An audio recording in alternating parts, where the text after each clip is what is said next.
So, what's going on guys, and welcome back to episode number 3 of our New York City career mode in the Barclays Premier League. And we have got our third game of this episode, or of this series I should say, in this episode, which is going to be a massive one away from home up against West Ham. So we've currently got 6 points out of 6. That's right guys. 6 points out of 6. We are going to be playing pretty much exactly the same line out, and let's see how we get on. But it's going to be a very difficult game, and I am hoping we can maybe try and salvage a point from the game. But then we've beaten Liverpool and we've beaten Aston Villa, so anything can happen. We've got a chance to break here. We've got the ball with Denise. Denise plays the ball over the top to Diskerud, who we've decided to play in this match instead of Poku, because I did see a lot of comments saying maybe try Diskerud instead of Poku because he's a better overall player, and he nearly had our first chance of the game there. So, Frankie Lampard on the edge of the box has been taken down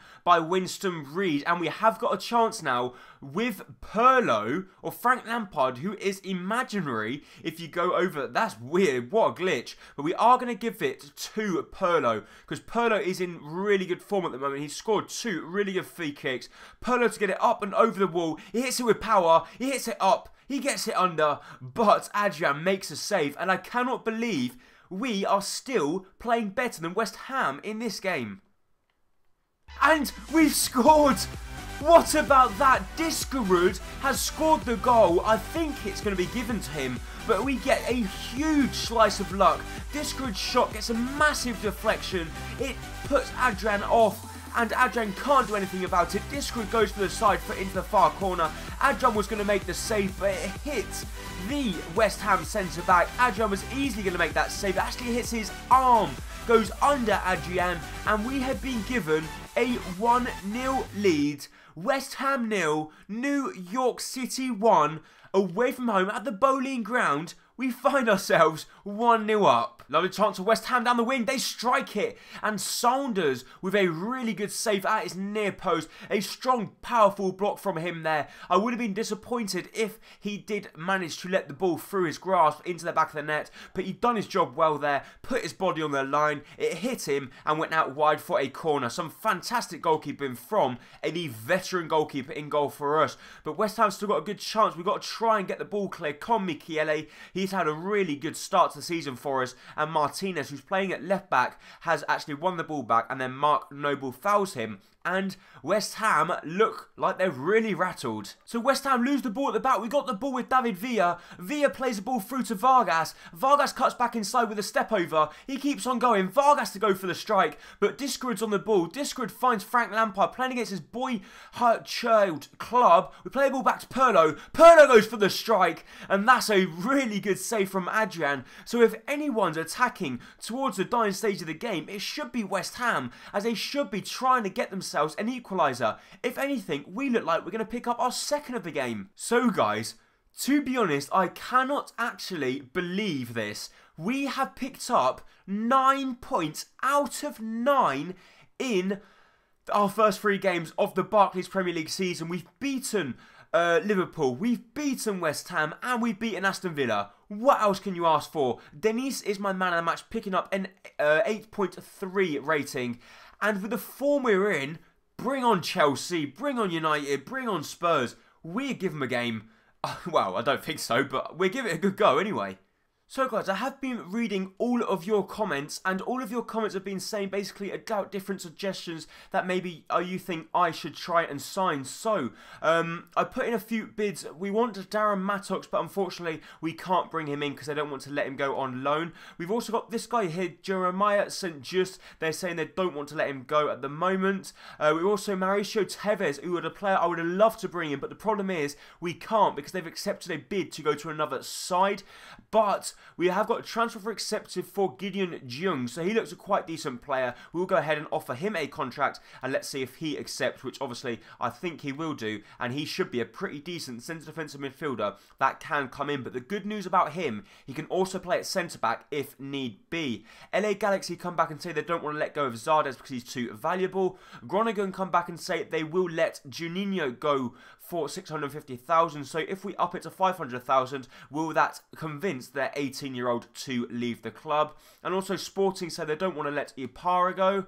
LA Galaxy say Bradford Jamieson, that they don't want to go ahead at the moment and sell him. So there's not much we can do at the moment. Let's see if we can try and convince them to let go of Jamieson, because I think he looks a pretty decent player, only 18 years of age. He's probably going to be like low 60s, but I believe he is quite quick across the ground. However, we've got some good news here, as LA Galaxy have accepted a £450,000 bid for Bradford Jamieson, so he looks a quite decent player, and we'll go ahead and offer him a contract to come into the club, as I want to pretty much try and bring in a few players from the USA as well, because a lot of you guys have been saying try and bring in a few from the USA, because I think it could be good, obviously because it's a club from the United States of America, and I think it could...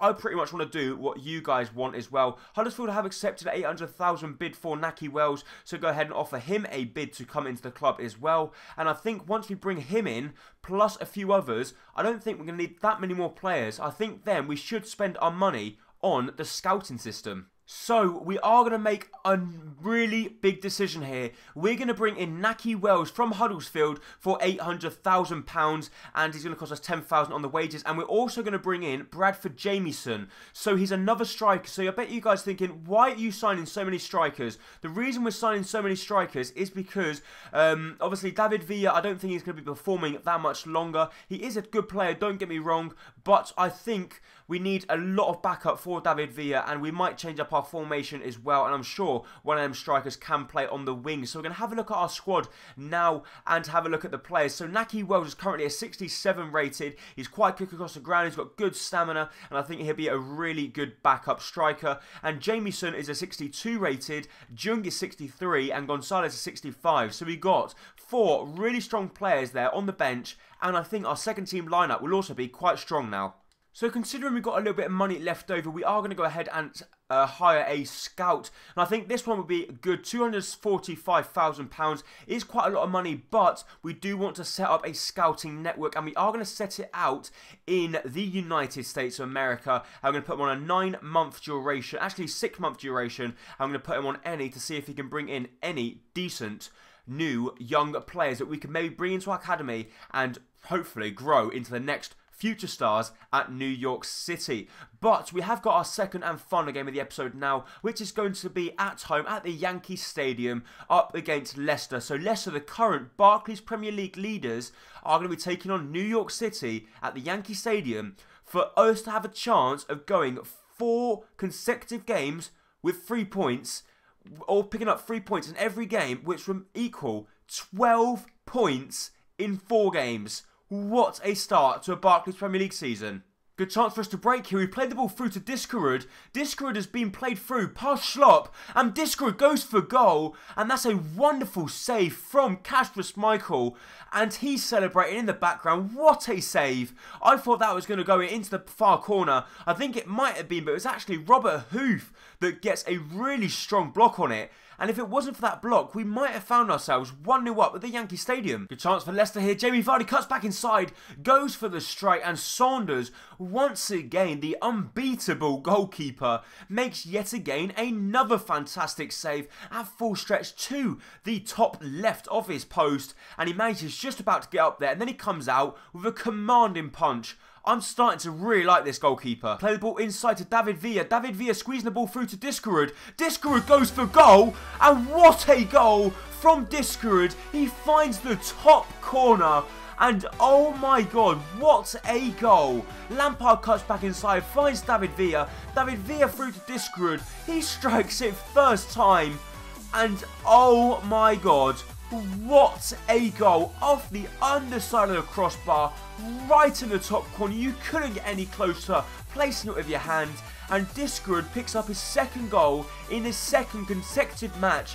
And boy, am I grateful that you guys left so many comments down below saying you should play Diskerud instead of Poku. No wonder why, he's an absolute animal. We've got a chance to break here. Vargas is on the ball. Vargas is through, 1-on with the goalkeeper. Vargas to strike it.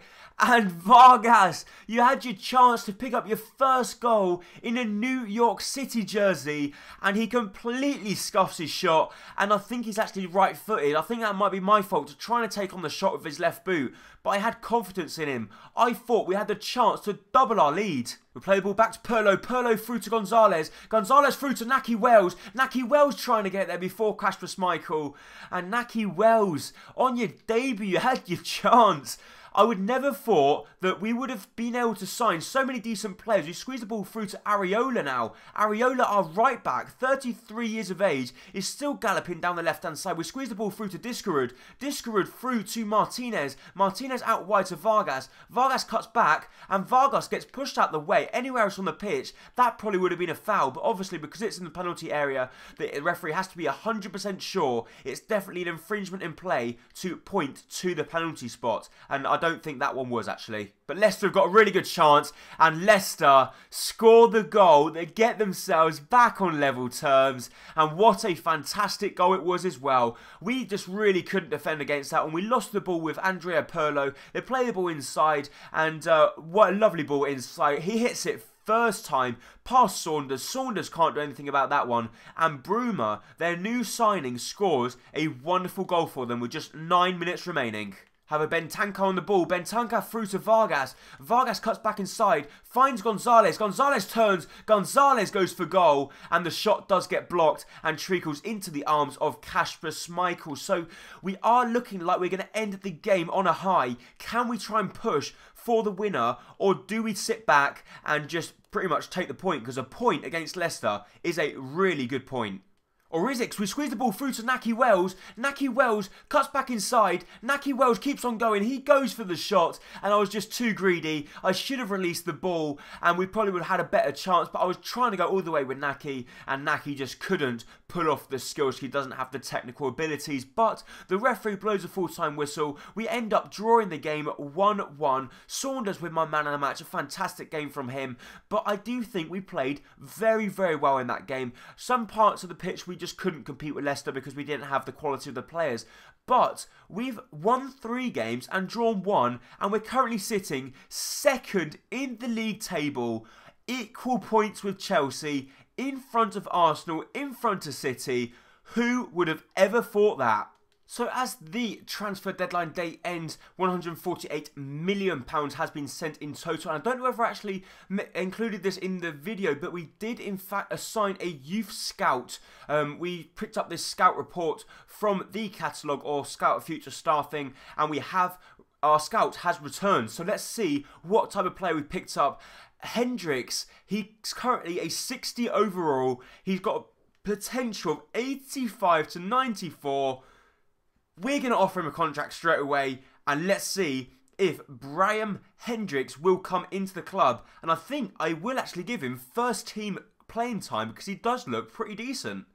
So guys, as we've just moved into a new month, we will be showing you a squad report, so feel free to pause the video at any moment in time if you want to have a look at any specific players. But look at the player progress already at the club.